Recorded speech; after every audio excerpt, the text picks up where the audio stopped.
Oke. 16 udah benar, kenapa itu tadi? Tuh kata bapaknya 16.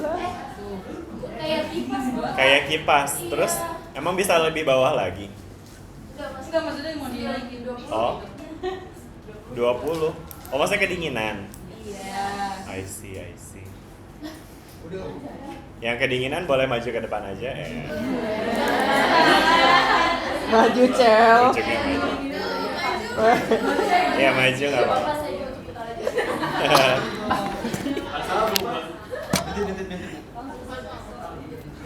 Oke. Udah, Pak? Aman, Pak? Oke, kalau gitu kita mulai ya, teman-teman ya. Bismillahirrahmanirrahim. Assalamualaikum warahmatullahi wabarakatuh. Selamat siang, salam sejahtera untuk kita semua. Selamat siang, Bapak. Hari ini kita akan melakukan apa biasanya? Berdoa ya, silakan berdoa menurut agama dan kepercayaan masing-masing. Berdoa dimulai.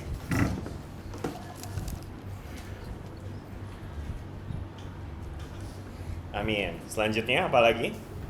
Udah ya? Nggak ada bahas PR, biasanya kita bahas PR ya? Oh iya, jadi nggak usah oh iya gitu deh. Aman ya, nggak ada PR ya kemarin ya? Gimana nyenyak tidurnya? Kayaknya nyantai ya, PR gelombangnya bukan PR yang paling berat ya?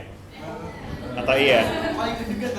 Yang paling berat apa PR tuh? Di matkul apa yang paling agak berat? Lismak. Kalau dibikin ranking, gelombang tuh ranking berapa? Oh, kedua. Masa sih? Segitunya ya? Satunya apa satunya? Lismak. Oh. Dia juga sama tuh, tiap pertemuan ada PR tuh. Oh, satu tapi susah. Oke. Baiklah, hari ini kita nggak ada PR yang akan dibahas karena hari ini kita akan fokus sama persiapan UAS. Cuma sebelum ke persiapan UASnya, sebenarnya ada satu topik lagi yang kelihatannya bakal dibahas juga sih di UAS, jadi ini masih masuk ke dalam persiapan UAS. Ini kaitannya dengan optik ya teman-teman ya. Sebenarnya dari kemarin juga kita udah ngebahas optik sih, dimana kemarin kelas kita tuh kapan kemarin? Tanggal 24 bukan sih? Kemarin kita udah bahas banyak banget fenomena yang bisa kita analisis dari difraksi dan interferensi pada kasus celah ganda, celah tunggal, celah ganda maupun celah banyak ya kan. Dan bahkan juga kita kemarin udah bahas tentang kisti difraksi tuh ya kan. Nah kemudian satu esensi yang teman-teman bisa tangkap dari difraksi kisti terutama itu adalah dia mampu untuk menguraikan cahaya ya. Ketika kita punya cahaya polikromatik yang masuk ke dalam kisi, maka setiap cahaya dengan panjang gelombang tertentu itu akan didifraksikan dengan sudut difraksi yang berbeda, ya enggak?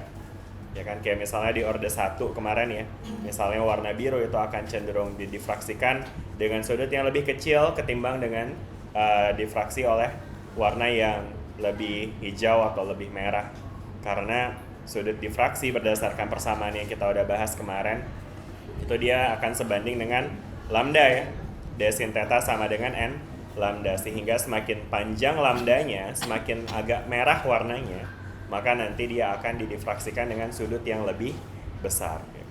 Kemarin teman-teman juga udah bisa melihat fenomena warna pelangi ya, ketika kita lewatkan cahaya polikromatik, let's say cahaya putih yang tersusun oleh banyak warna, maka ketika dia dilewatkan pada kisi difraksi, dia akan terdifraksi dengan sudut yang berbeda, sehingga dia akan terurai menjadi apa tuh?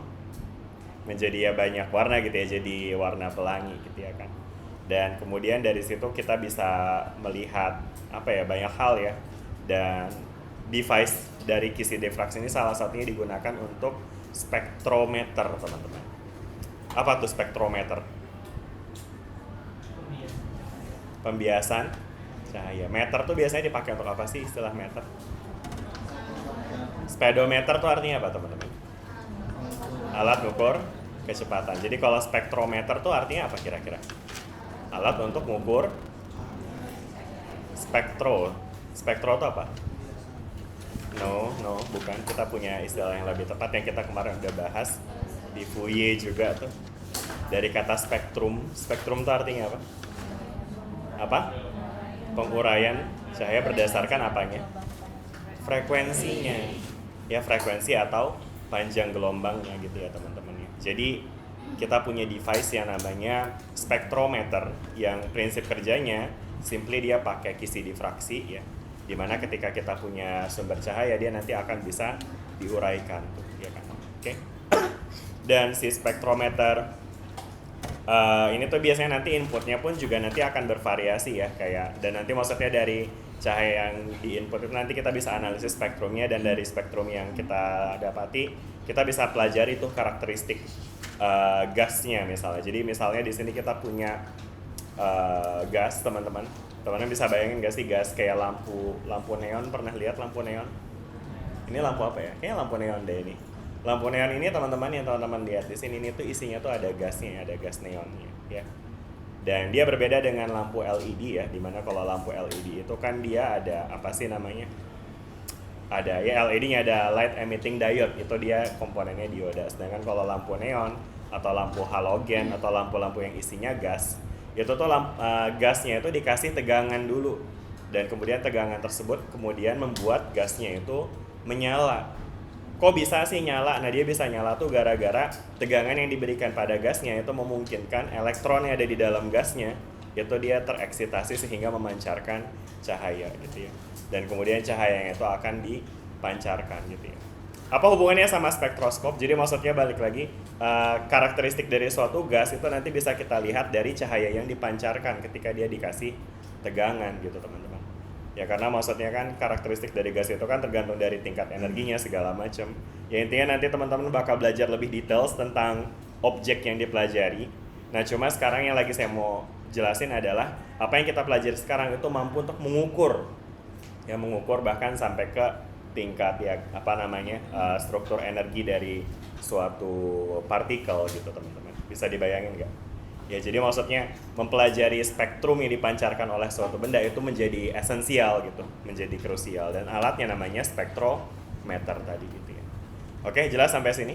Ya, jadi again si kisi difraksi bisa kita pakai sebagai spektrometer untuk menganalisis spektrum suatu gas atau ya cahaya apapun lah yang kita mau ya.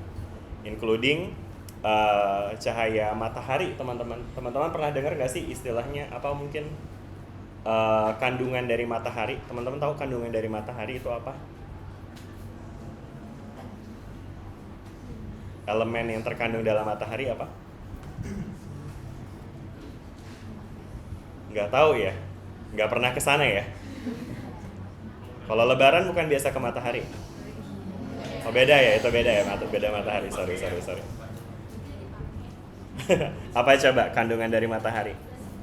Gas hidrogen, ada lagi nggak selain hidrogen? Helium. Pertanyaan saya adalah tahu dari mana tuh isinya hidrogen sama helium? Ada nggak yang pernah kesana terus ngambil sampel? Oh ini hidrogen, ini helium. Dari pantulan cahaya. Betul, itu dia. Sebenarnya bukan dari pantulan cahaya tapi dari pancaran cahayanya. Jadi ya prinsipnya tuh kayak tadi yang saya jelasin tadi ngomongin soal lampu ya. Jadi ketika gas itu dilewatkan cahaya, gas tersebut itu akan cenderung menangkap panjang gelombang tertentu gitu. Oke. Nah, sehingga ketika cahaya yang udah melewati gas tadi kemudian kita analisis spektrumnya, kita bisa lihat nih panjang gelombang berapa yang hilang, panjang gelombang berapa yang retain. Kebayang nggak? Jadi kan kalau cahaya putih tadi dimasukin ke kisi difraksi, dia nyebar tuh ya kan, kita bisa lihat warna pelanginya. Tapi si color pelanginya itu dia kalau emang udah ngelewatin gas itu biasanya nggak sama tuh. Ada beberapa panjang gelombang yang hilang, yang nunjukin bahwa itu ada yang diserap gitu ya kan. Dan uniknya adalah untuk gas-gas tertentu, untuk atom-atom tertentu itu dia punya patternnya sendiri. Jadi teman-teman bisa bayangin tadi ya ada rainbowish background kalau emang komplit ya kan. Nah tapi ada bagian yang hilang jadi kayak barcode gitu. Oke. Nah setiap gas itu punya barcode-nya masing-masing karena itu terkait sama energy levelnya.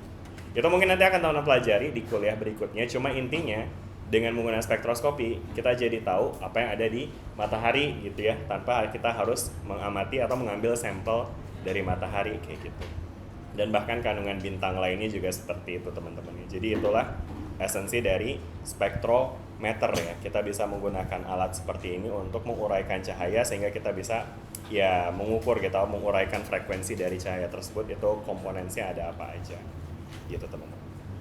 Oke, itu ya tadi terkait dengan kisi difraksi yang mampu untuk menguraikan cahaya. Nah, sedangkan sekarang di sini kita akan mempelajari another device atau instrumen atau tools yang bisa dipakai untuk menguraikan cahaya lagi juga. Ada yang tahu nggak teman-teman? Toolsnya apa kira-kira? Yang bisa kita pakai untuk menguraikan cahaya selain kisi difraksi.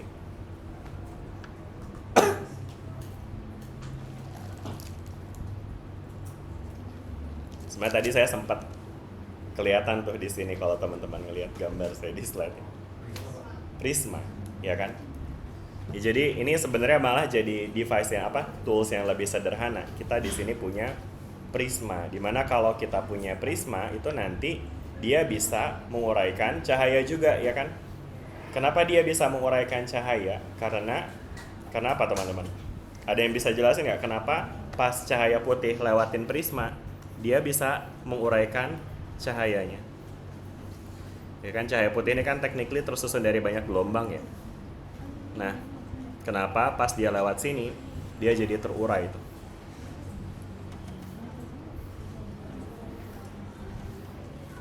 Kayak gini ya teman-teman ya. Jadi mungkin yang merahnya ke sini, yang birunya ke sini. Ya, silakan. Gimana, Raifal? Mau jawab? Nggak tahu sih, tapi dari yang saya pahami mungkin karena pembelokannya itu. Sorry. Pembelokannya kenapa? Kayak yang kemarin tuh kalau nggak salah sempat dibahas juga kalau misalkan kayak cahaya pelangi itu kan terbentuknya dari kalau dijadiin satu semua kan itu jadi cahaya putih ya. Nah mungkin karena tadi mengalami kayak difraksinya gitu, jadi setiap sinarnya itu tadi kan punya apa yang namanya ya, punya apa sih sebutannya? Panjang gelombang. Iya, panjang gelombangnya. Jadi ketika terkena pantulan itu tadi, jadi Kena pantulan? apa ya sebenarnya? Pokoknya terkena sudut difraksinya tadi, terus jadi semuanya itu kepencar gitu sesuai dengan panjang gelombangnya masing-masing gitu. Kemarin itu sempat dibahas juga kalau nggak salah, saya lupa. Oke. Ya, makasih banyak Raifal. Boleh kita kasih applause. Oke, di sini tadi Raifal banyak menyebutkan difraksi ya. Mungkin kita recall lagi deh, difraksi itu artinya apa sih teman-teman?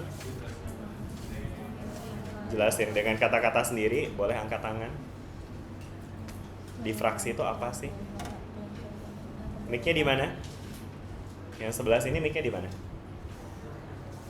Ya, difraksi itu apa ya? Ya, nggak usah dioper, dirimu aja yang jawab. Difraksi itu apa? Saya gantian pembengkokan cahaya. Boleh lebih keras, nggak kedengeran Pembengkokan soalnya? gelombang. Pembengkokan gelombang. Pembengkokan gelombang karena Karena ketika apa yang menyebabkan gelombang bengkok?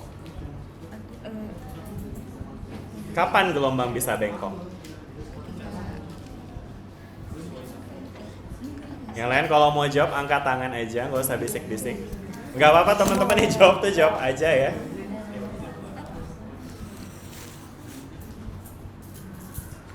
Ini lagi, silakan.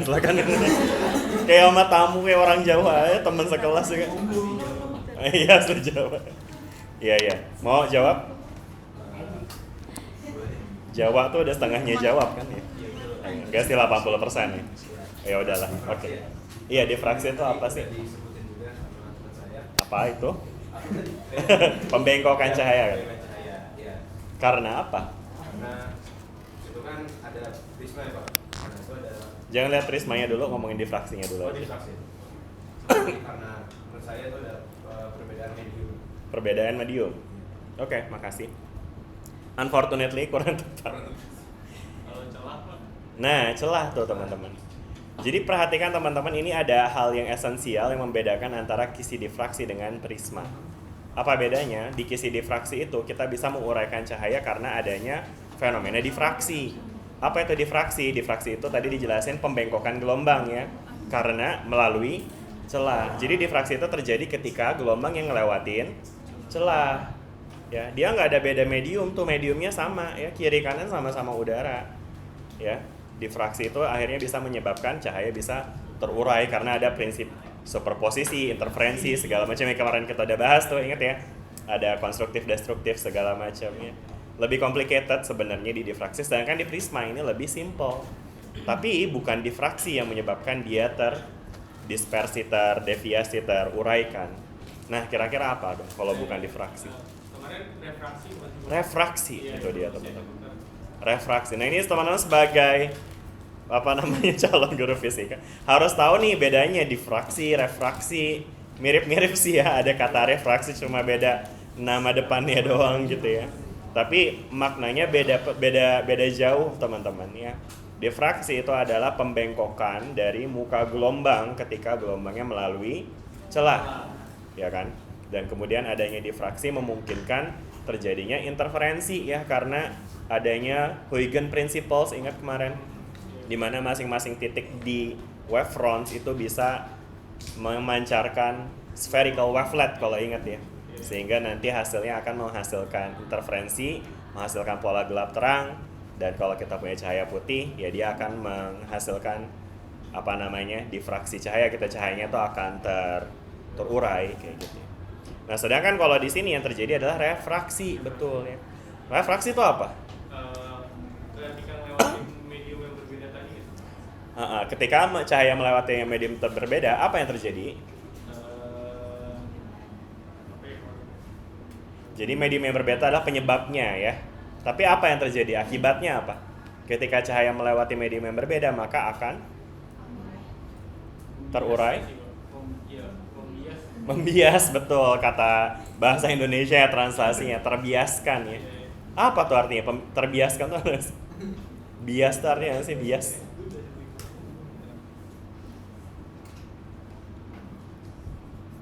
Kita bahas ini di depan ya teman-teman. Jadi ketika cahaya itu atau gelombang melalui medium yang berbeda, maka dia akan mengalami difraksi alias B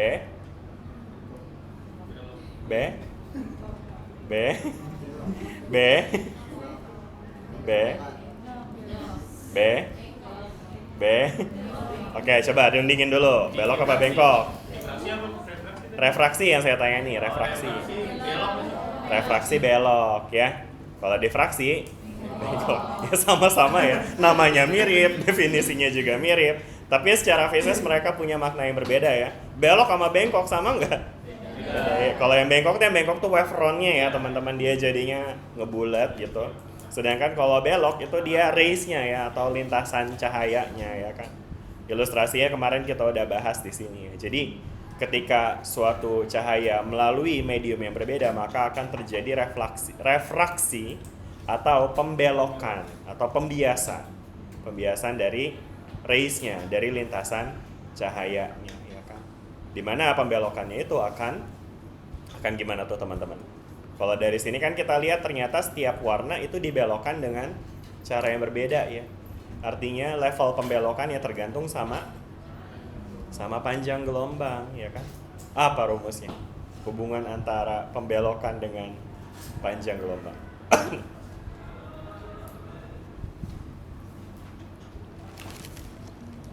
Atau rumus refraksi dah.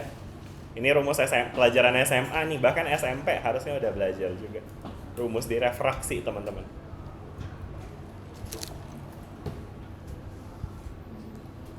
Refraksi ya, rumus refraksi teman-teman. Jadi ketika kita punya dua bidang batas ya, kemudian kita punya gelombang yang melalui medium yang berbeda, maka nanti dia akan dibiaskan tadi ya istilahnya ya. Ya. Karena kayaknya kalian dari cabang karena medianya berbeda, berarti harusnya dia kan ada N1 N2 ya Bro. Apalagi tuh N. Karena belok, jadi harusnya pakai sin theta. Jadi Ada teta-tetanya tuh. Teta apaan nih? Oke. Yang lain juga boleh ya, sambil ingat-ingat lagi. Again, ini bukan materi baru. Jadi saya cuma ngajak teman-teman untuk recall apa yang idealnya teman-teman udah pelajari. Idealnya ya. Iya dokter Pak. Oke. Kalau rumusnya pakai hukum Snellius. Hukum Snellius, betul banget. Hukum Snellius. Sudah pernah dengar hukum Snellius yang lain? Oke, lanjut rival. Apaan tuh hukum Snellius? N1 sin theta 1 sama Bagus. N1 tuh apa, Rival? Yang satu itu ya indeks insiden awalnya, jadi Indeks. dari medium ke satunya itu Bias, kok indeks bisa? Indeks bias medium ya kan? ya, Medium yang pertama. pertama. Misalnya nih ya misalnya dari kiri ke kanan nih ya kan? Berarti N1 itu yang ini gitu ya. Ya. Terus Terus sin tetanya itu sudut datangnya. sudut datangnya atau sudut datang tuh yang mana sih teman-teman? Yang mana? Iya, theta 1. Sudut datang theta 1 tuh sudut datang theta 1. Oke. Yang mana kalau digambar? Yang ini ya. Ya. Benar semua? Yakin kayak gini? Ini boundary-nya tuh di sini teman-teman ya. Boundary. Jadi ibaratnya ini ada kaca yang vertikal, terus habis itu nih ceritanya ada cahaya masuk dari udara ke kaca gitu ya. Jadi theta satunya yang ini. Yakin? Nggak mau diganti? Ganti apa enggak? Nggak apa-apa kalau nggak ganti, nggak apa-apa juga. Saya mau ikut aja, lo gitu. Lah ke rival lagi yang lain juga ya. Ini muridnya ada 30 berapa nih kita? 36 ya. Yang mana theta 1?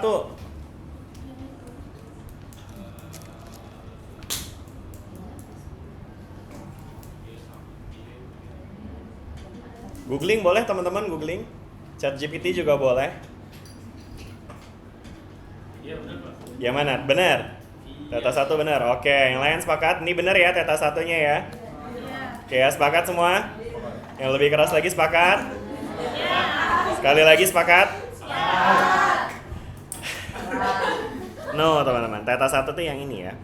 Kenapa harus yang ini? Karena sudut datang itu konsep apa? Convention-nya, perjanjian itu dia adalah sudut yang dibentuk antara sinar dengan garis normal. Ingat gak garis normal? Apaan tuh garis normal? Garis yang tegak lurus dengan bidang batas mediumnya.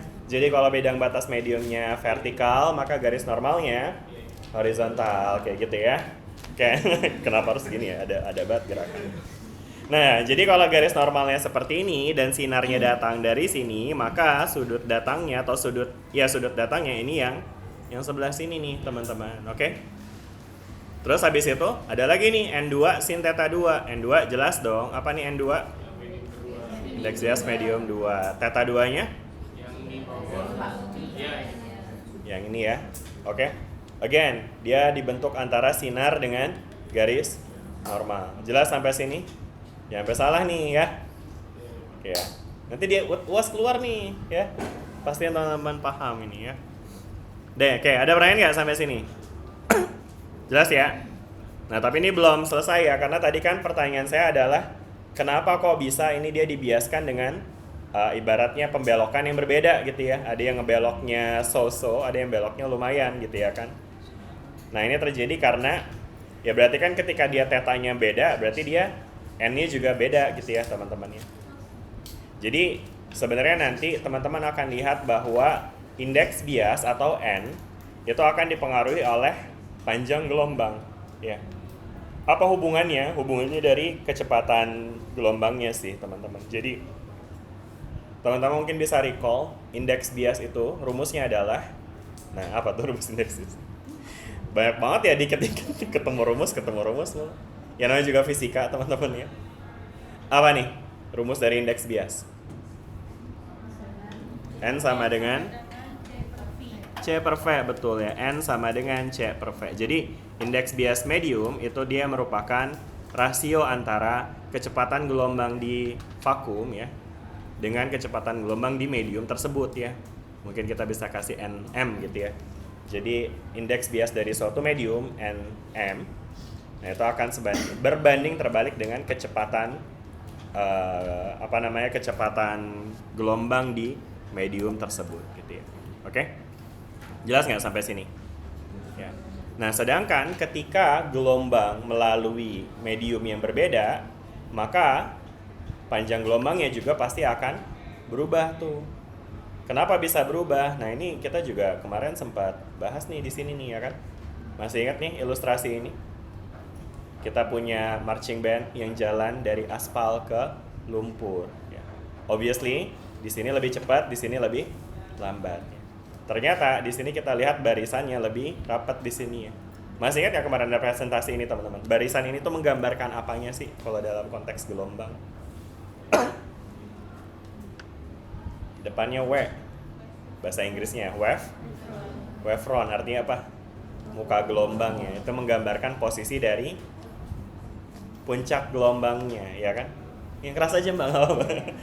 Oke, jadi dia dari puncak gelombangnya gitu ya kan. Sehingga teman-teman bisa bayangin jarak antara wavefront itu menggambarkan jarak dari puncak ke puncak, iya kan?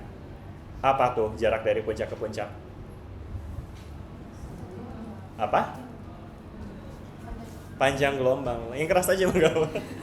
Benar ya, jarak dari puncak ke puncak itu adalah panjang gelombang. Jadi teman-teman bisa lihat ya, ketika dia mediumnya lebih cepat, panjang gelombangnya ini lebih panjang gitu ya kan. Sedangkan kalau dia mediumnya lebih lambat ya kan, panjang gelombangnya itu lebih pendek ternyata kalau di sini teman-teman.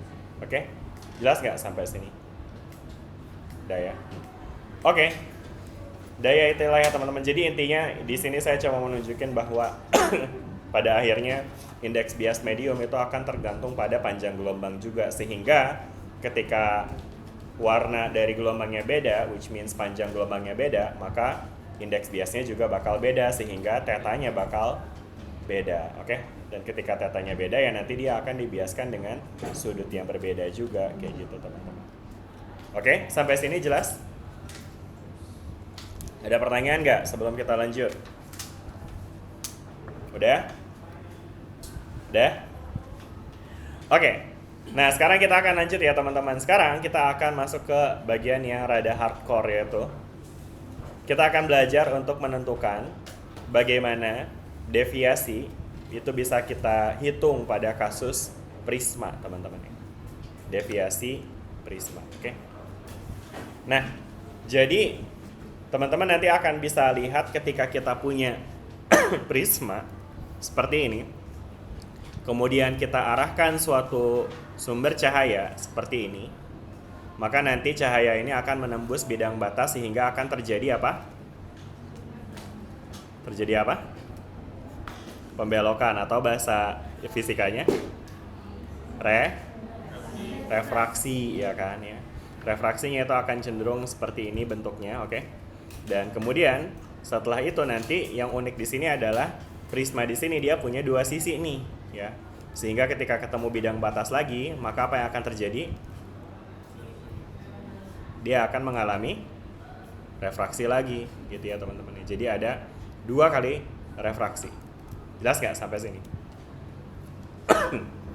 Udah ya? Oke. Nah sekarang teman-teman bisa lihat nih, kalau kita perpanjang garis sudut datang, garis sinar datangnya ya. Ini sinar datang mungkin kita bisa nyatakan dengan istilah sudut datangnya ya, atau mungkin gini dulu deh. Kalau kita tarik garis sejajar dengan sinar datang, maka teman-teman bisa lihat di sini kita bisa mengukur yang namanya sudut deviasi. Oke. Sudut deviasi itu artinya sudut simpangan, seberapa jauh dia menyimpang. Garis yang warna abu-abu ini nggak lurus-lurus amat sih kayaknya, mestinya mungkin gimana cara bikin garis yang lurus? Segini kali ya. Bismillah lah ya. Anggaplah ini lurus ya. Jadi dari kalau teman-teman bisa bayangin ya, kalau nggak ada prismanya harusnya dia lurus. Karena ada prismanya dia jadi terdeviasi, dia jadi menyimpang. Nah, sudut dari garis yang lurus ini dengan garis yang menyimpang ini yang kemudian disebut dengan sudut deviasi. Oke. Simbolnya adalah D ya.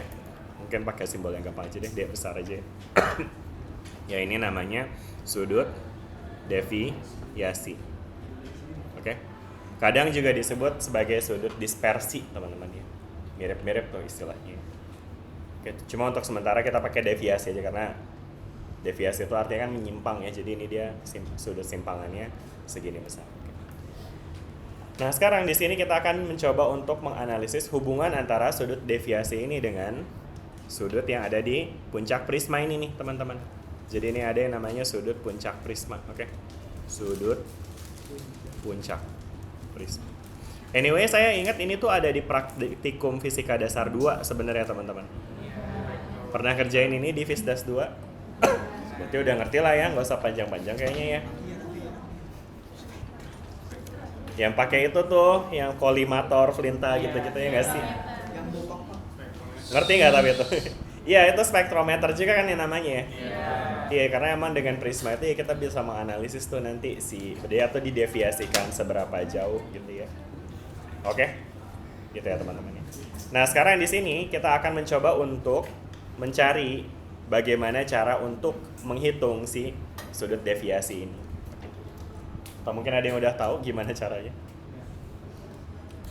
Nah ini analisisnya bisa kita mulai dengan ini dulu sih teman-teman. Kita bisa ambil sudut datang dulu deh teman-teman. Jadi kalau misalnya di sini tadi kita punya sinar datang, ya kan? Maka kita bisa menyatakan sudut datangnya ya kan? Nah sekarang sudut datangnya ini kayak gimana nih teman-teman? Wah ini di papan tulis ya, ada yang bawa spidol nggak? Oke, sekarang boleh nggak gambarin dulu sudut datangnya gimana nih di papan tulis? Boleh bawa ke sini spidolnya. Sudut datangnya gimana? Tadi kita udah bahas ya di depan ya. Sudut datangnya gimana? Coba digambarin ya. Ini spidolnya sedang disiapkan. Wih, lengkap banget spidolnya. Hitam semua tapi ya. Oke, aman. Makasih ya. Mau sekalian gambar, Mas? Belum. Ya, silakan. Ada yang mau gambar nggak? Sudut datangnya yang mana nih? Sudut datang. Kan sinar datangnya gini, berarti sudut datangnya yang mana?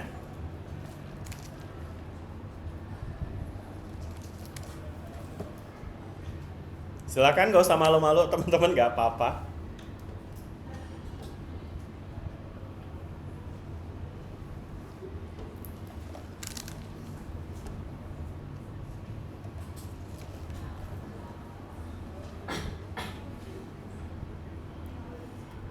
Ya, silakan. Ya, silakan. Gak apa-apa. Ya. Oh, gambar dulu, nggak boleh keluar loh gitu. Ya, silakan. Ya, mau coba gambar? Boleh banget. Boleh kita kasih applause dulu. Wih. Tasknya tadi ya, coba untuk gambarkan sudut datangnya. Hah? Enggak hilang. Giliran udah ada yang maju baru tahu yang mana.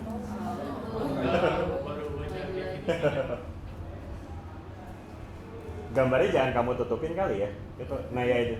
Kan dia datangnya ke situ tuh. Sudut kontaknya kan titik kontaknya di situ tuh. Iya. Diomelin kan. Takut banget.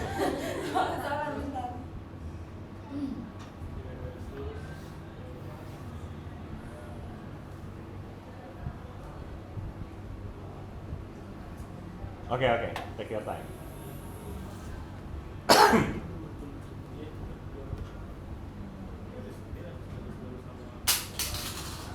Oke, ya, makasih ya. Boleh kita kasih applause buat siapa namanya?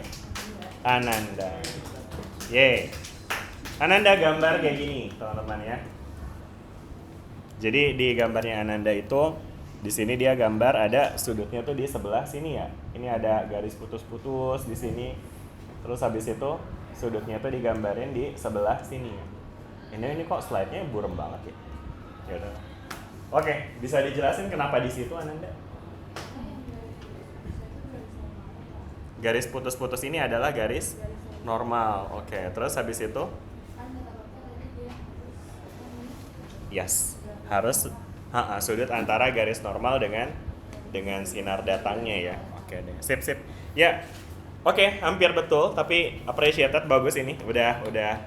Maksudnya teman-teman udah ngerti bahwa dia harus ditarik dari garis normal ya. Nah, cuma mungkin yang kurang tepat di sini adalah tempat di mana garis normal ini harus digambarkan ya. Jadi kalau teman-teman lihat di contoh yang sebelumnya di sini, ini garis normal itu tuh digambarkan tuh di titik di mana cahayanya itu mengenai si bidang batasnya harusnya.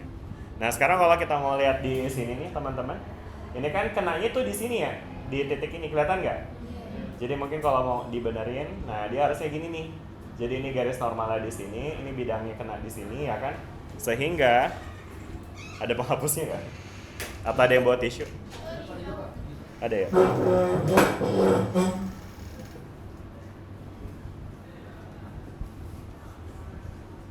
Nah, sehingga kalau misalnya kita lihat seperti ini, maka sudut datangnya itu jadinya yang sebelah sini, teman-teman ya jadinya. Mana nih? Yang sebelah sini nih, teman-teman. Nah, gitu. Jelas nggak sampai sini? Udah ya? Oke deh, sip. Makasih ya Nanda ya untuk menggambarkan. Dan ini menjadi salah satu step penting nanti. Again, saya tekankan ini nanti insya Allah bakal keluar di UAS. Jadi pastikan teman-teman memahami ini dengan baik ya. Jadi tadi ya, ini nanti teman-teman bakal bisa lihat.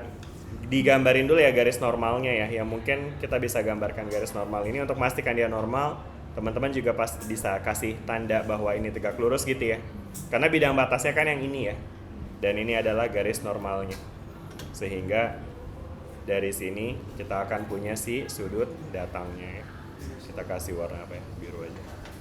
Misalnya ini kita kasih nama theta 1 lah ya. Gitu teman. Dah, sampai sini jelas nggak? Dah, jelas? Oke. Nah, sedangkan berikutnya ada apa lagi nih?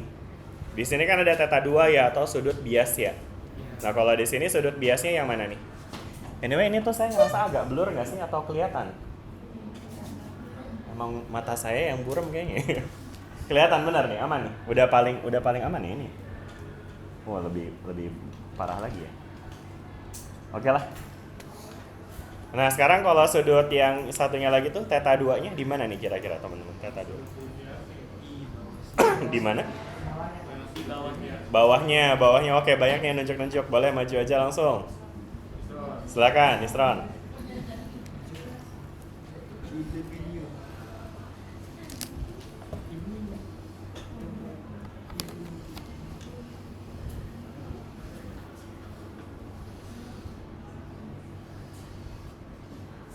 Oke, boleh dijelasin kenapa di situ? Karena kan ini yang tegak lurusnya di sini, Pak.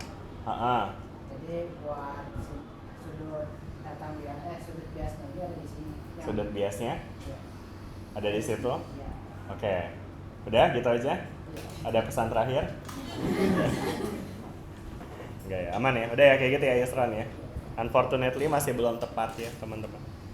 Theta 2 itu kan tadi adalah sudut bias ya teman-teman ya. Sudut yang dibentuk oleh si sinar bias dengan garis normal teman-teman. Nah sekarang kalau kita kan tadi ngomongin pembiasan yang terjadi di sini ya enggak? Iya. Ya kan berarti cahayanya datang dari sini ya kan? Iya. Bidang batasnya yang ini kan? Jadi teman-teman fokusnya di sini aja dulu ya. Karena ini pembiasannya terjadinya 2 kali. Jadi nanti kita akan ngomongin soal pembiasan yang terjadi di sini juga, tapi sabar dulu ya setelahnya. Kayak udah mau langsung ke ujung aja ya. Jadi bukan yang di situ, tapi harusnya ada di bidang yang satu tuh yang sebelah kiri. Ada yang mau coba gambarin lagi di mana kira-kira sudut biasnya? Theta 2-nya. Nih ya contekannya di sini teman-teman ya. Ini kan theta 1-nya di sini, theta 2-nya berarti di sini. Kalau begini, jadi gimana nih theta 1, theta 2-nya? Ya, ada yang mau coba? Silakan.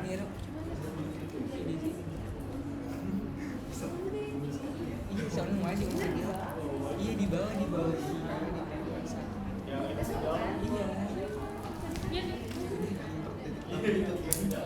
Ya, langsung aja ya guys.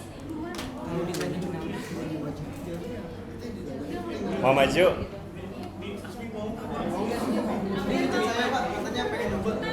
Ya, silakan. Apa mau ngambil balikin spidol ya? Ya, silakan.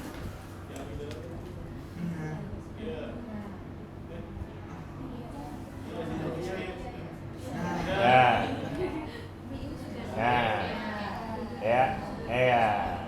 Kenapa ya? Kasih nama kali, Pak. Afian. Bener-bener nama. Theta siapa namanya?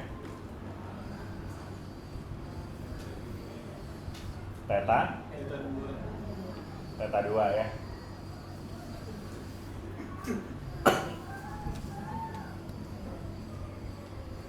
Oke, nice, yeah. Boleh kita kasih applause dulu. Siapa tadi namanya? Afrian. Iya. Oke. Ya benar tuh ya teman-teman ya. Jadi sudut biasnya nanti akan ada di sebelah sini ya untuk pembiasan yang pertama tuh ya. Dia akan ada di sebelah sini ya kan. Dah sampai sini dulu dah, nafas dulu dah. Gampang ya, ini masih gambar-gambar doang ya teman-teman ya. Belum ketemu rumus yang terlalu ngejelimet gitu. Sampai sini dulu dan jelas nggak? Ada pertanyaan nggak? Jelas ya sampai sini ya. Jadi ini ya teman-teman ya, theta 2-nya ya. Oke. Nah berikutnya ini ada bidang batas lagi nih. Dimana di bidang batas ini nanti akan terjadi pembiasan lagi kan pasti. Boleh digambarin lagi untuk di bidang batas yang kedua pembiasannya akan seperti apa? Mana tetanya? Mana theta 1-nya, mana theta 2-nya? Langsung aja volunteer maju ke depan. Ya. Siapa mau maju? Boleh. Ya itu tadi udah begini. Ya siapa aja lah. Gantian. Gantian. Bebas aja. Kalau gitu kalau gantian lah. Kan tadi gua udah juga kayak Oke. Loh? Di prank kita ya. Oke. Ya, silakan. Weh, boleh kita save lah. Iya itu. Ini siapa namanya? Ataya. Oke, silakan Ataya. Boleh dua-duanya sekalian. Dua-duanya. Udah cepat. Sampai rumusnya nanti. Itu apa namanya? Garis normal. Oke, terus?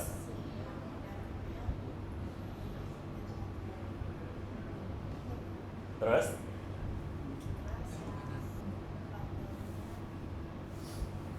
Oke. Ya, oke. Makasih Ataya. Boleh kita kasih applause? Ya, tapi sayangnya nggak apa-apa Ataya. Udah berusaha. Nanti dibenerin sama temen yang lain. Ada yang mau benerin nggak pekerjaannya Ataya? Oke, langsung maju lagi dia. Ini privilege orang di depan ya. Boleh maju berkali-kali. Yang lain juga boleh ya sebenarnya. Oke, gimana nih? Ini main hapus-hapus aja dia ya. Bilang permis lama Ataya, ntar ngambek loh dia. Oke, kasih nama. Oke, nice. Nah itu dia teman-teman ya. Tadi siapa? Afrian ya. Oke deh, makasih Ataya dan Afrian ya. Boleh kita kasih applause untuk mereka berdua. Nah ini ya teman-teman, jadi ini udah lebih tepat ya. Apa namanya yang tadi dikerjain sama Ataya udah dikoreksi sama Afrian. Tadi Ataya sebenarnya udah bener sih ngomongin soal sudut datang itu sudut tidak bentuk antara garis normal dengan cahaya datang ya kan. Tapi sudut tuh nggak boleh nyebrang. Ini kan bidang batasnya di sini. Iya. Ya teman-teman harus fokus ya, ini bidang batasnya nih ya kan. Maka berarti ketika cahaya datang, ini ada garis normalnya, maka sudut datangnya yang ini jadinya. Ini adalah sudut biasnya. Dah, kayak gitu teman-teman ya. Jelas sampai sini? Ini saya izin hapus lagi biar kelihatan di layar. Ini penonton kita di YouTube belum bisa lihat nih mereka gambar apa gitu. Ya jadi tadi gini ya teman-teman ya. Ini adalah garis normalnya ya kan. Ini seperti ini. Ada tegak lurus. Lalu di sini ada sudut datangnya. Ini ada sudut biasnya. Oke? Udah ya. Nah, tapi kan sebenarnya sudutnya beda-beda nih. Theta 1, theta 2-nya ya. Mungkin kita perlu untuk ngebedain juga penulisan simbolnya ya. Jadi mungkin untuk yang ini kita kasih nama theta 3. Yang ini kita kasih nama theta 4 gitu ya kan. Jadi di sini kita punya 4 sudut. Dah, sampai situ dulu dah. Jelas nggak sampai sini teman-teman? Dah ya, oke deh, sip. Nah sekarang kita akan lanjut lagi ya teman-teman ya. Nah sekarang gimana nih cara kita untuk menentukan si sudut deviasinya ini nih ya, si yang D besarnya ini ya. Nah ini kita bisa cicil nih untuk menentukan sudut deviasinya ya. Gimana caranya? Perhatikan teman-teman di sini. Kalau kita perpanjang si garis dari sinar yang kedua nih, yang ini ya. Mungkin saya kasih warna ungu muda kayak gini. Ya. Nah, di sini teman-teman bisa lihat di sini ada sudut yang dibentuk antara sinar datang dengan sinar bias yang pertama ya. Sudutnya bisa kita kasih nama sudut apa namanya? Misalnya sudut deviasi pertama ya, karena ini adalah deviasi yang terjadi pertama kali ketika dia dibiaskan pertama kali. Oke. Sedangkan yang ini kita juga bisa define sudut lagi yang mungkin bisa kita kasih nama sudut deviasi 2 ya, D2. Oke. Nah, sedangkan deviasi totalnya itu terjadi akibat akibat deviasi yang terjadi 2 kali ya kan. Dan kemudian nanti teman-teman juga bisa lihat nih ada hubungan penjumlahan ya enggak? Kan kalau kita tambah ini D1 tambah D2 jadinya si D besar itu ya enggak? Maka dari sini kita bisa tuliskan hubungan di mana D besar sama dengan D1 ditambah D2 gitu. Oke? Dah, sampai situ dulu. Jelas? Oke ya, good. Sekarang kita lanjut ya teman-teman ya. Sekarang hubungannya apa nih antara D1 sama D2 dengan tetanya ya kan? Nah ini nanti akan ada hubungan yang bisa kita lihat ya. Yang pertama mungkin kita bisa lihat hubungan antara D1 dengan theta ya. Teman-teman bisa lihat ini kan ada theta 1 di sini ya. Nah terus habis itu ini ada D1 di sini ya kan sama theta 2 ya. Nah kalau teman-teman lihat di sini, ini kalau kita tarik sudut dengan antara ini sama ini, itu tuh nanti dia akan sama teman-teman. Kelihatan nggak tuh yang warna merah barusan saya bikin? Jadi ini sama ini itu sudutnya sama, yang warna orange. Kenapa? Karena dia dibentuk oleh 2 garis yang bersilangan. Ya jadi sudut yang sebelah kirinya sama dengan sudut yang sebelah kanannya sini. Kebayang nggak? Artinya theta 1 sama dengan theta 2 tambah D1 ya kan? Jadi kita bisa tuliskan ya theta 1 sama dengan theta 2 tambah D1. Kita pakai warna apa ya? Ada hitam ya. Sehingga berarti D1-nya itu sama dengan theta 1 minus theta 2. Nah, dengan cara yang sama kita juga bisa tunjukkan hal yang serupa pada pada ini nih, teman-teman, pada si theta 3 ya, di mana hubungannya itu adalah bentar, tapi ini mungkin akan kebalik ya kayak begini. Bentar, theta 1 dikurang theta 2. Iya betul. Nah, sedangkan kalau yang ini teman-teman juga bisa lihat ya, ini ada sudutnya, mungkin kita ambilnya yang ini deh. Ini kan dia gini ya potongannya ya. Jadi yang sama tuh, bentar, ini yang orange saya hapus dulu ya. Nah sekarang ini dia yang sama tuh adalah ini sama ini nih teman-teman. Kelihatan nggak? Ini saya bikin X di sini, ini saya bikin X di sini, kelihatan? X-nya tuh yang sama tuh ya. Nah berarti sekarang hubungannya bukan penjumlahan sih kayaknya, tapi pengurangan ya, dimana theta 3 itu sama dengan theta 4 dikurang D2 ya nggak? Bisa dilihat teman-teman? Ya, theta 3 sama dengan theta 4 dikurang D2. Jelas nggak? Berarti D2 sama dengan theta 4 kurang theta 3 gitu ya. Nah, jelas sampai sini nih jurus nih, rumusnya. Dan ini bisa didapat dari geometri ya teman-teman, purely ya.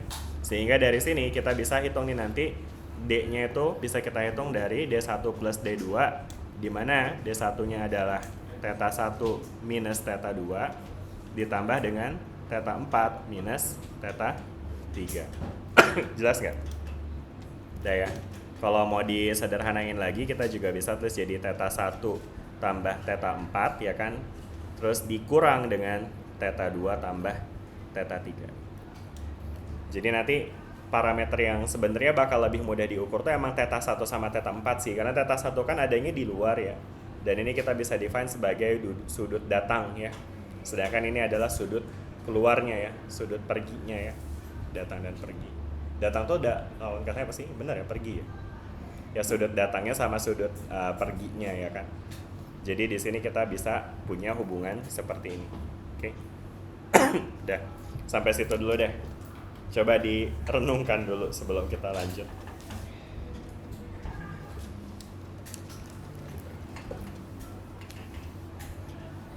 Oke, udah? Ada yang mau tanya? Gak ada ya? Aman ya? Aman ya? Jadi tadi again ya, ini theta 1 ini adalah sudut datang ke prisma ya. Sudut datang ke prisma. Nah, ini adalah sudut perginya. Ada sudut keluar dari prisma. Oke, sedangkan ini theta 2, theta 3 nya adalah sudut di dalam prisma. Oke, udah ya, jelas teman-teman? Aman? Nah, sekarang kita akan lanjut ya teman-teman ya. Kita lanjut ke menyederhanakan ekspresi ini. Perhatikan ekspresi ini nanti bisa kita sederhanakan dengan cara teman-teman sekarang bisa fokus dulu sama theta 1 dan theta 2-nya dulu ya. Oke. Perhatikan teman-teman kalau kita punya hubungan seperti ini ya. Maka nanti teman-teman bisa lihat bahwa ini dia akan menjadi segitiga ya kan. Mana nih segitiga? Teman-teman bisa lihat nggak segitiganya? Segitiganya adalah segitiga yang di sini ya. Sedangkan ini tadi dia tegak lurus ya teman-teman ya dengan ini ya. Oke. Nah sekarang teman-teman bisa lihat nggak nih dari sini gimana hubungan antara theta 2, theta 3 dan juga B.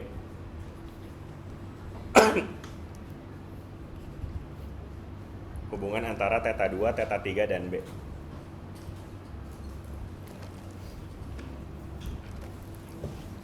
garis lurus, Pak. Yang mana garis lurus? Ya, Yang hitam? iya.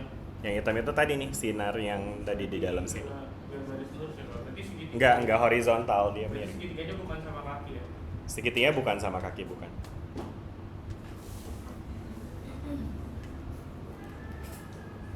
Tentu teman-teman bisa lihat segitiganya ya. Mana segitiganya nih? Ini ya segitiganya ya. Nah sekarang kalau teman-teman lihat dari segitiga kayak gini, teman-teman bisa lihat ini ada hubungan nih antara sudut yang ada di sini. Misalnya kita kasih nama sudut apa ya? Aduh saya lagi malas namain deh. Apa namanya mau ini? Sebut random huruf. Apa? Apa? Reval. R berarti. Sama apa lagi? Siapa? Yusron. Iya, oke. Nah, jadi di sini ada sudut rival sama sudut Yusron nih ya kan.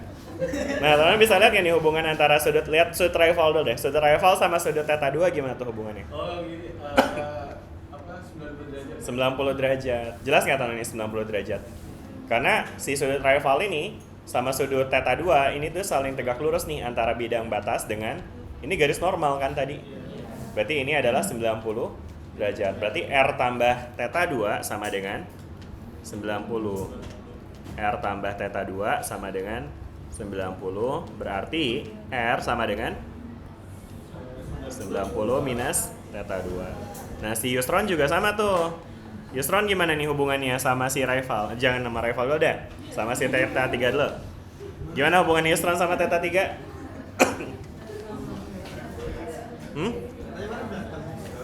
Yusron tambah theta 3 sama dengan 90. Berarti Yusron sama dengan 90 kurang theta 3. Nah sekarang mari kita lihat hubungan si rival Yusron sama si, nah ini B siapa nih? Ada yang namanya dari B?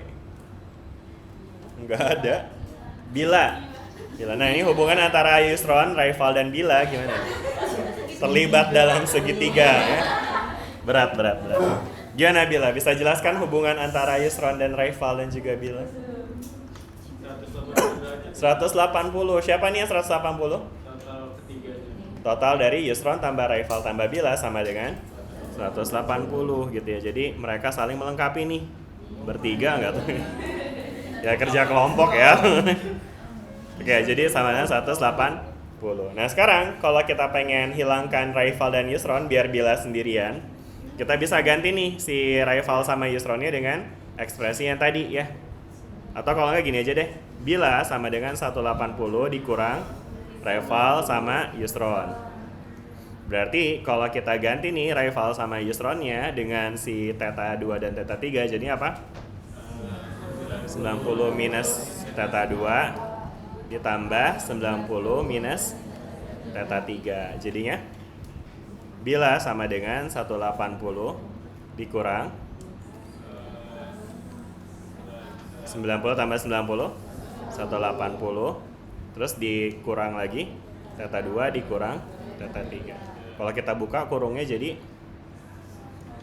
180 minus 180 plus theta 2 plus theta 3. Jadi Bila sama dengan theta 2 tambah theta 3. Ternyata Bila bisa hidup tanpa Yusron dan rival ya. selama punya theta 2 dan theta 3 begitu. Udah jelas nggak sampai sini nih? Ya. Jadi dari sini kita punya hubungan ya, di mana theta 2 dan theta 3-nya ini bisa kita ganti dengan bila, teman-teman nih. Sudut B ya. Tadi apa namanya sudut B ini, teman-teman? Selain bila, nama aslinya. Sudut apa namanya?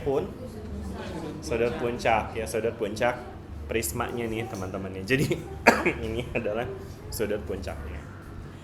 Sehingga dari apa yang tadi kita punya di atas ini tadi ya, terakhir kan tadi kita udah nurunin sampai mana tuh? Sampai sini ya, teman-teman ya. Gimana ya? Saya ngopinya gimana ya? Saya taruh di sebelah sini deh. Ini kopi lagi. Ini taruh di sebelah sini.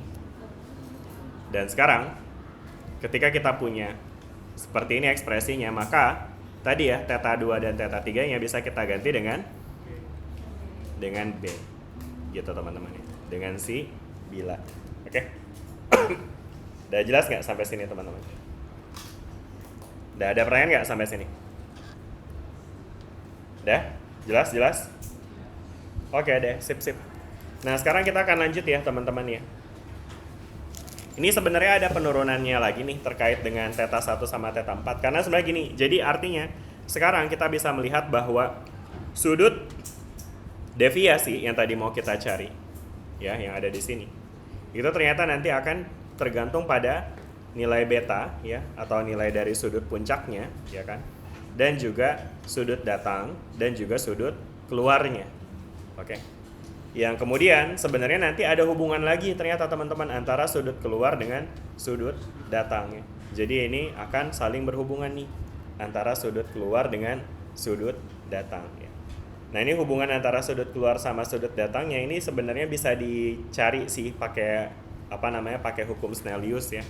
Pakai hukum Snellius ya kan. Ya kan, dimana dengan menggunakan hukum Snellius nanti kita bisa mendapatkan hubungan antara theta 1 dengan theta 4, teman-teman. Hukum Snelliusnya sih sebenarnya kalau misalnya saya lagi khawatir waktunya agak cukup sih, tapi ya kita coba dulu deh ya, teman-teman. Jadi kan kalau teman-teman lihat di sini kan antara theta 1 sama theta 2 obvious ya, hubungannya adalah n1 sin theta 1 sama dengan n2 sin theta 2 ya kan. Nah, tapi karena sekarang di sini kita asumsi udara ya, asumsi cahaya dari udara, maka n1-nya itu kita bisa dekati ke angka 1 ya, karena di udara itu indeks biasnya 1. Sedangkan n2-nya itu adalah ya indeks bias si material prismanya ya, yang mungkin kita sederhanakan dengan simbol n aja jadinya. Oke. Nah, sehingga sekarang jadinya dia akan jadi sin theta 1 sama dengan n sin theta 2. Udah jelas nggak? Ya. Nah, sedangkan dengan cara yang sama, dengan menggunakan hukum Snellius, kita juga bisa mencari hubungan pada bidang yang kedua tuh ya kan, dengan theta 3 dan theta 4 ya. Dengan menggunakan hukum Snellius berarti gimana tuh, teman-teman, di bidang yang sebelah kanan ini? Itu sama kan di udara juga. Jadi theta 4-nya ada di udara. Iya. Berarti kalau pakai hukum Snellius maka persamaannya jadi sin theta. Theta satunya siapa? Si theta 3 kan ya? Berarti sin theta 3 sama dengan sin theta 4 gitu. N-nya mana? Iya, N-nya yang di sin theta 3. N-nya yang di sebelah kiri ya, di sin theta 3 ya. Kenapa? Karena mungkin kalau kita pakai rumus ini kan berarti kan jadinya kayak N3 sin theta 3 gitu ya, sama dengan N4 sin theta 4. Nah, tapi karena theta 4 itu ada di udara, berarti N4-nya 1, hilangin. Sedangkan theta 3-nya ada di dalam prisma, berarti N-nya adalah si N gitu, teman-teman. Dah, jelas nggak? Dah ya. Nah, sekarang yang mau diganti apa sih itu tadi theta 4-nya ya, teman-teman ya. Jadi kalau misalkan kita ganti nih, teman-teman ya. Jadi mungkin kita bisa lihat kayak gini dulu deh. Dari hubungan yang pertama, n sin theta 1 sama dengan n sin theta 2, kita bakal punya sin theta 1 per n sama dengan sin theta 2, sehingga theta 2 sama dengan sin inverse dari sin theta 1 per n. Udah ya. Nah, sedangkan kalau dari sini kita bakal punya n, kalau kita cari sin theta 3-nya, sin theta 3 sama dengan sin theta 4 per n, sehingga theta 3 sama dengan sin inverse dari sin theta 4 per n gitu ya. Nah, kemudian theta 2 dan theta 3 itu adalah apa sih? Theta 2 tambah theta 3 itu adalah beta, ya kan? Mana tuh tadi beta? Ini mana sih? Oh, ini dia. Ini. Sorry. Kebanyakan yang ditulis ya sampai puyeng sendiri. Ini ya. Jadi ini adalah beta, sehingga kalau kita jumlahkan ya, ini sin inverse dari sin theta 1 per n ditambah sin inverse dari sin theta 4 per n sama dengan beta. Gitu ya, teman-teman. Oke? Udah jelas nggak sampai sini? Udah ya. Nah, ini sebenarnya tinggal secara algebra tinggal diuraikan aja sih, teman-teman. Jadi saya mungkin langsung ke short answer-nya aja ya, teman-teman. Jadi nanti hasil akhirnya nanti teman-teman akan mendapatkan si apa tuh tadi namanya, si theta 4. Bentar, saya kasih pembatas lagi dulu. Ya Allah, ini udah jam segini aja ya. Theta 4 itu akhirnya nanti kita bisa nyatakan dengan sin inverse dari n sin dari beta minus sin inverse dari ya Allah sin theta 1 per n. 1, 2, 3. Dah. Itu nanti, teman-teman. Ya. Kebayang nggak tuh, teman-teman? Ini tinggal disederhanakan aja sih sebenarnya, ya kan. Jadi kayak ini tuh teman-teman tinggal pindahin aja sih ininya ke sebelah kanan, ya kan. Kelihatan nggak sih? Kebayang nggak tuh dapetinnya? Nggak kebayang. Ya udah, pelan-pelan nih. Pertama, pindahin yang ada theta 1-nya. Jadi kalau ini dipindahin ke kanan, jadinya kurang, oke? Jadinya begini. Udah. Kedua, ini kan sin inverse.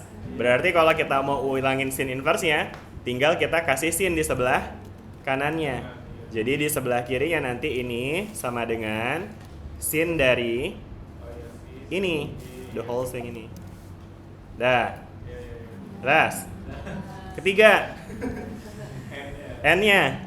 Jadi sin theta 4 sama dengan n dikali ini, ya kan? Oh, udah, nanti di lembar jawaban tinggal kopas-kopas aja juga, ya kan ya? Andai bisa secepat itu. Gitu ya.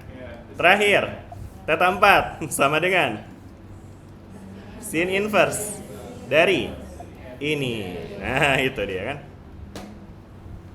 Gimana cara kopasnya? Beginilah ya. Dah, gitu teman-teman. Jelas nggak? Dah, oke. Sehingga akhirnya sudut deviasi D yang tadinya rumusnya adalah theta 1 plus theta 4 minus B, ya. Itu nanti kita bisa ganti si theta 4-nya, ya kan? Jadi apa? D sama dengan theta 1 ditambah, jauhin dulu, enggak sejauh itu juga. Ditambah wow ini dikurang beta. Ini dia. Happy banget ya. Dah, ini teman-teman ya. Jelas nggak nih sampai sini teman-teman? Ya, jadi nanti ujungnya tuh akan seperti ini nih ekspresinya, oke? Dah, ditelan dulu dah. Ada pertanyaan nggak sampai sini? Ya nanti kalau puyeng-puyeng lihat YouTube aja lah ya. Nggak usah nanti recording ini ya. Tapi bisa ikutin ya teman-teman ya. Mudah-mudahan ya. Oke, good. Nah sekarang di sini yang akan menjadi challenge kita adalah ada lagi yang namanya sudut deviasi minimum, teman-teman. Sudut deviasi minimum. Ya, jadi ada yang namanya sudut deviasi minimum. Apa itu sudut deviasi minimum? Sudut deviasi minimum adalah sudut deviasi yang minimum, betul, atau yang paling kecil ya. Jadi ternyata kalau misalkan nih, kalau teman-teman lihat di sini sudut deviasi ini, ternyata kalau kita lihat ini dia merupakan fungsi dari 3 variabel aja sebenarnya teman-teman ya. Pertama variabelnya adalah theta 1 which is sudut datang. Variabel yang keduanya itu adalah beta which is sudut puncak, dan variabel ketiganya adalah indeks biasnya si n-nya nih. Oke? Gitu ya. Nah, sehingga kalau kita bikin beta sama n-nya sebagai nilai yang fix ya, yang tergantung sama prismanya kan ya. Nah, berarti nanti pada akhirnya nilai D itu akan tergantung pada theta-nya berapa gitu teman-teman. Ya, jadi nilai D itu nanti ternyata akan tergantung pada theta kalau prismanya itu aja. Bisa dibayangin? Ya. Apa artinya? Artinya adalah theta 1 tadi artinya apa sih teman-teman? Sudut deviasi apa? Sudut apa? Sudut datang ya kan. Jadi artinya si deviasi minimum yang tadi kita mau hitung ya kan. Si sudut deviasi ini ya. Yang tadi ini si D ini. Pakai warna apa sih tadi? Warna ungu ya.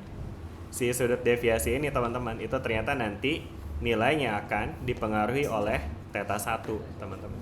Kalau prismanya nggak diganti gitu ya. Jelas nggak? Ya karena dia fungsi dari si theta 1 nih ya. Sehingga kalau kita geser-geser tetanya, ya D-nya bakal berubah gitu ya.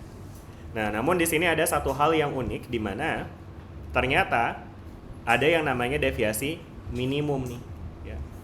Di mana kalau misalkan kita buat grafik hubungan antara sudut deviasi dengan theta 1, maka nanti kita akan melihat pola seperti ini teman-teman. Pakai warna apa tadi? Warna ungu ya. Jadi dia akan seperti ini teman-teman. Grafiknya itu kayak parabola gitu ya, yang nunjukin bahwa dia nanti akan punya 2 solusi gitu ya. Jadi contohnya gini deh teman-teman, misalkan di sini kita punya theta 1-nya kita tentukan nilainya adalah misalnya 20 gitu ya kan, 20 derajat ya kan. Nah, terus kemudian nanti kita bisa ukur nih deviasinya ya kan. Deviasinya misalnya berapa gitu ya. Misalnya deviasinya adalah 40 derajat. Ini misalkan aja ya teman-teman ya. Oke. Nah, maka nanti kita bisa lihat ini tuh 20 derajatnya tuh di sebelah sini teman-teman. Oke. 20 derajatnya ada di sebelah sini. Sudut datangnya ya kan. Sedangkan 40 derajatnya itu adalah si ini nih. Si sudut deviasi. Oke. Jelas nggak sampai sini? Jadi kalau cahayanya datang dengan sudut 20 derajat, maka nanti dia akan dideviasikan dengan sudut 40 derajat. Jelas sampai sini? Oke ya. Nah, tapi kan kalau berdasarkan grafik ini kesannya ada 2 solusi ya. Jadi sudut deviasi yang nilainya 40 derajat itu juga bisa terjadi ketika theta 1-nya itu segini nih. Berapa nih segini misalnya? Misalnya ya, ini saya pakai angka random doang ya. Misalnya 65 derajat gitu ya kan. Oke. Nah, berarti ada alternatif lain di mana ketika sudut datangnya sebesar 65 derajat, sudut deviasinya juga akan jadi 40 derajat juga gitu ya. Nah, kapan dia akan menjadi seperti itu? Itu terjadi ketika kita ambil dari sebelah kirinya nih, teman-teman. Jadi kalau misalkan kita tarik garis kayak gini, itu nanti itu sebenarnya representasi dari theta 4-nya nih, si 65 ini, teman-teman. Jadi dia akan jadi 65 derajat di sini. Oke?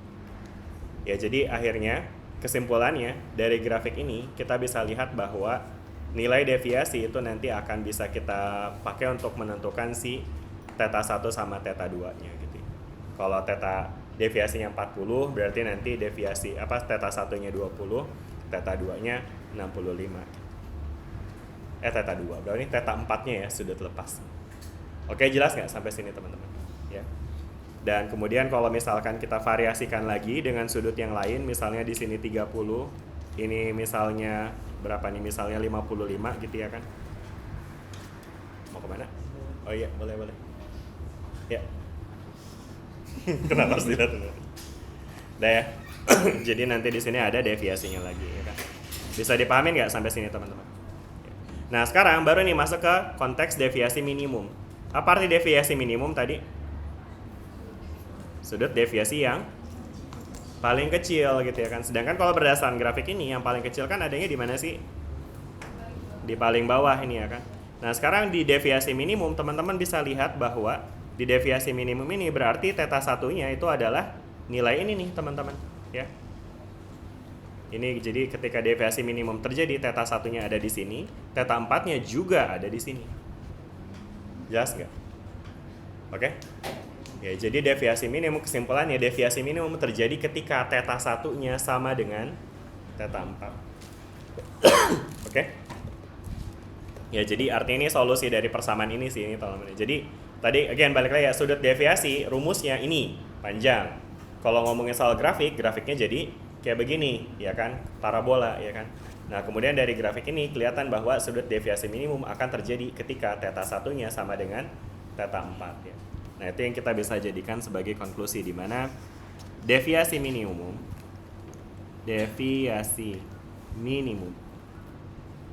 itu terjadi ketika apa tadi? Theta satunya sama dengan theta 4. Sudut yang datang ke prisma sama dengan sudut yang sudut yang apa? Theta 4 sudut apa tadi? Sudut yang keluar dari prisma, ya teman-teman. Deviasi minimum terjadi ketika theta 1 sama dengan theta 4. Dah, gitu dulu dah. Jelas nggak sampai sini? Dah ya? Oke. Nah, sekarang mau ngapain lagi nih? Sekarang kita akan bisa menyederhanakan kasus pada deviasi minimum, ya. Ketika kita punya sudut cahaya yang terdeviasi secara minimum, maka tadi kan balik lagi ya, rumus deviasi itu kalau kita pakai theta 4, ada yang masih ingat tadi? Dia itu theta 1 tambah theta 4 dikurang beta, ya enggak? Mana tuh tadi? Mana tadi ya? Oh, ini tadi ya, yang ini ya, yang ini ya. Tadi tuh dapat itu juga dari awal kan ya, dari sini ya. Oh, dari sini tadi ya. Ini kan tadi ya, rumus umumnya kan gini ya kan ya. Nah, sedangkan ketika deviasi minimum terjadi ya kan, ketika deviasi terjadi dalam kasus yang minimum di mana theta 1 sama dengan theta 4 ya kan, let's say sama dengan bentar.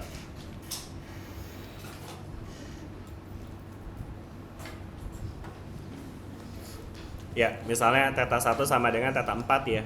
Dan kita mungkin bisa tuliskan sebagai theta gitu ya. Atau theta apa ya? Theta apa ya? Ya udah theta 1 aja lah ya. Theta 1 aja ya. Theta 1 sama dengan theta 4. Maka sekarang kita akan punya perumusan lagi nih untuk deviasi minimum ya, D_minimum. Nah, ini akan jadi theta 1 tambah theta 1 jadinya, ya enggak? Karena theta 4-nya sama dengan theta 1 kan? Ya enggak? Berarti dia akan jadi 2 theta 1 minus beta gitu teman-teman. Oke? Jelas nggak? Oke? Jelas ya? Oke. Nah, terus habis itu selain dari hubungan antara theta 1 ya kan, kita juga akan melihat bahwa kan dia materialnya sama nih ya kan, mediumnya juga sama ya, sehingga ketika theta 1 sama dengan theta 4 berarti theta 2 nya nanti akan sama dengan theta 3 juga sebenarnya ya. Jadi ketika deviasi minimum terjadi ya, bunyi apa? Kayak ada tikus ya? Enggak ya? Perasaan saya doang. Oh, beneran ya? Oh, ini ya? Ada ya? Ada isinya? Oh my god. Oh. Saya dari tadi lihat ini kenapa ada kandang di sini? Punya siapa?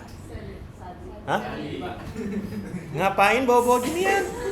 Oh, saya pikir kayaknya hampir tiap kelas ya ada ya? Enggak? Apa emang hari doang kamu bawa? Lagi mau ngapain? Oh, mainan. Oke. Baiklah. Baik, kita lanjut ya teman-teman ya. Jadi ini dapat ya 2 theta 1 theta 1-nya sama dengan theta 4, begitu juga dengan theta 2-nya yang nanti akan sama dengan theta 3 gitu ya kan. Nah, kemudian dari sini nanti kita juga bakal bisa lihat, balik lagi nih ke ekspresi yang tadi kita punya di awal, di mana ini ya, tadi kan kita punya dari bidang batas yang pertama, kita punya sin theta 1 sama dengan n dikali dengan sin theta 2, ya enggak? Ya. Berarti karena theta 1 sama dengan n sin theta 1 sama dengan n sin theta 2, ya kan? Nah, berarti Theta satunya itu bisa kita ganti dengan sin inverse ya. Bentar, gimana sih? Oh udah, biarin aja kayak gini loh deh. Oke. Kan kayak gini ya teman-teman ya tadi ya hubungannya ya kan. Nah terus habis itu tadi kan deviasi minimum itu kan sama dengan seperti ini, sehingga deviasi minimumnya sama dengan begini. Nah berarti theta satunya sekarang kita bisa definisikan nih dengan deviasi minimum. Saya tulis dm aja ya, ditambah dengan beta sama dengan 2 theta 1, sehingga theta 1 sama dengan deviasi minimum ditambah beta per 2 ya. Ini adalah ekspresi untuk si theta satunya ya kan. Nah, sedangkan ekspresi untuk theta 2 tadi kita udah punya ya kan, theta 2 tambah theta 3 kan sama dengan B tadi, ya enggak? Nah, tapi karena deviasi minimum terjadi ketika theta 2-nya sama dengan theta 3, berarti theta 2 tambah theta 3 kan sama aja kayak 2 theta 2, ya enggak? Berarti theta 2-nya sama dengan beta per 2. Jelas nggak sampai sini? Udah ya. Nah, sekarang dari kedua rumus yang kita punya di sini dan di sini, kita bisa balikin lagi ke hukum Snellius ya. Jadi kalau kita pakai hukum Snellius lagi, di mana N1 sin theta 1 sama dengan N2 sin theta 2, namun N1-nya adalah 1 karena udara, dan N2-nya adalah N karena di prisma. Sekarang kita akan punya hubungan di mana sin theta 1 which is deviasi minimum ditambah beta per 2 sama dengan N dikali sin beta per 2 gitu ya. Dan alhasil N-nya jadinya sama dengan sin dari deviasi minimum tambah beta per 2 per sin dari beta per 2. Dah gitu teman-teman. Yeay. Ini objektifnya. Jadi artinya apa? Artinya pada akhirnya dengan menemukan berapa deviasi minimumnya, kita bisa menentukan indeks bias si prismanya. Yang mana indeks bias prisma nantinya akan menentukan panjang gelombang ya kan, karena tadi ya kita udah belajar bahwa nilai dari indeks bias tentang pada panjang gelombangnya. Makanya nanti dari situ kita bisa menggunakan si prisma ini sebagai spektrometer gitu ya, dengan mengukur indeks bias deviasi minimumnya gitu. Oke, itu teman-teman salah satu soal mungkin yang akan jadi mungkin teman-teman bisa coba untuk pelajari ya. Karena nanti akan ada satu soal yang mungkin berkaitan dengan ini. Dari berapa soal? Berapa ya? 7, 8, 9. Ada 4 nanti teman-teman soalnya. Anaknya ada. Ya lebih dari 2 sih kayak anaknya. Oke lah ya, tapi teman-teman ini. Paling sisanya nanti teman-teman bisa pelajari lagi materi kita yang udah tuh yang di awal-awal. Teman-teman ingat gak sih di awal tuh kita belajarin apa sih?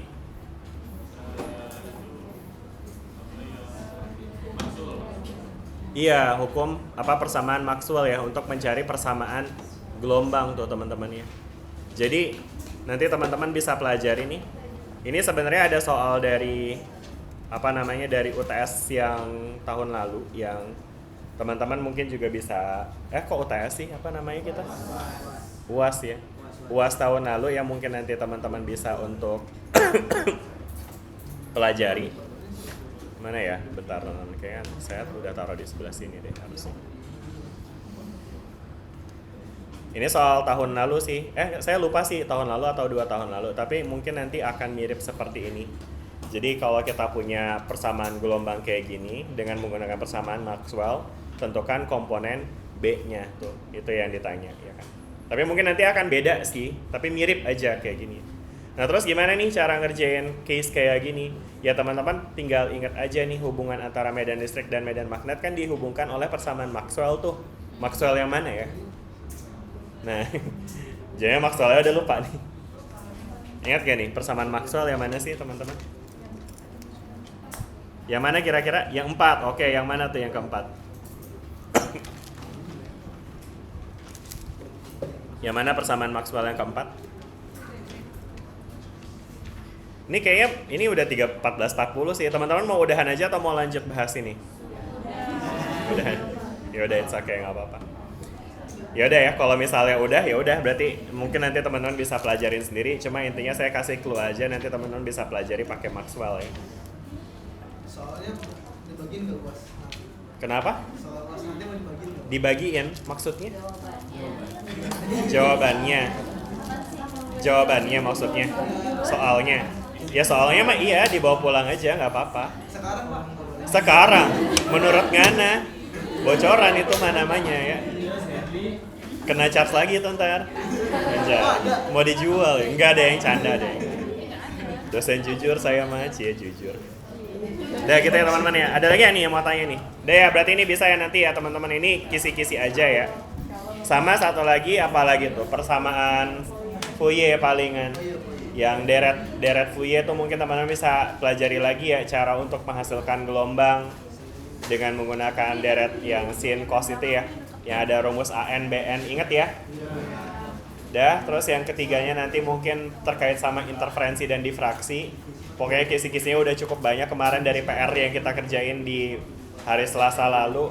Dan yang soal yang terakhir nanti ya kisi-kisinya yang barusan kita pelajarin ini. Gitu teman-teman. Ya, bisa ya, mudah-mudahan ya lancar ya UAS besok ya. Oke, dan berhubung minggu depan udah UAS, berarti ini adalah pertemuan terakhir kita guys. Oke, kalau gitu terima kasih banyak. Mohon maaf jika banyak salah kata. Mudah-mudahan kita bisa sukses di tempat masing-masing. Sampai ketemu di lain kesempatan. Makasih semuanya. Assalamualaikum warahmatullahi wabarakatuh.